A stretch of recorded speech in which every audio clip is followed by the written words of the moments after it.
Well, look, How do you feel about let's distinguish between two different things. Not everybody doesn't have to come up with a new business model. Everybody doesn't have to come up with a new SaaS. Yeah. Right? So software as a service is a real thing. And if you have an idea where software as a service is a powerful benefit to customers, God bless, do a SaaS model. That's what you should do. Sure. Right? The problem is when people want to do a model that doesn't have a benefit for customers but sounds good to get money that they can raise. That's when the problem happens.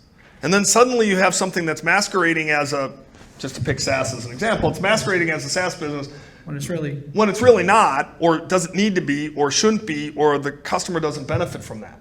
Yeah. And SaaS becomes the elevator word that gets them a meeting to have a chance at Sure. getting money. And that's a classic problem, right? Buzzwords are buzzwords. It's funny, we would have Xbox Live. We would have never described that as a cloud service. Never in a million years. It's probably Microsoft's first cloud service. Yeah. Why would you describe it as cloud?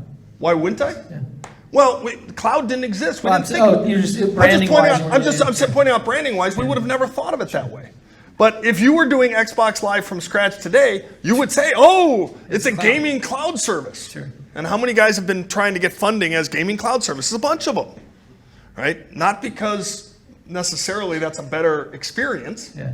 See, was it on live or on? There's a bunch of guys who just died because they were going to try to stream games from the cloud.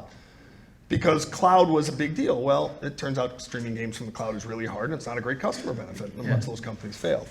Eventually, somebody will make that successful. But that's the point. I mean, you gotta, in the end, all of these things have to come back to, I have a customer, what benefit am I delivering to that customer?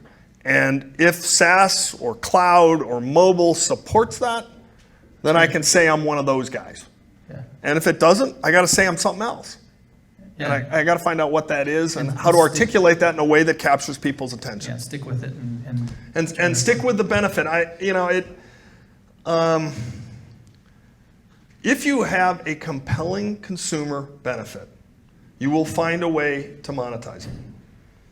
And if you don't have a compelling consumer benefit, or a consumer could be an enterprise, but a compelling customer benefit, if you don't have that, no amount of buzzwords and re-engineering and re-architecting will ever get you there. Yeah. And I know that sounds completely obvious and completely silly to say and completely goofy, but the number of things I see where you kind of go, Really? Really?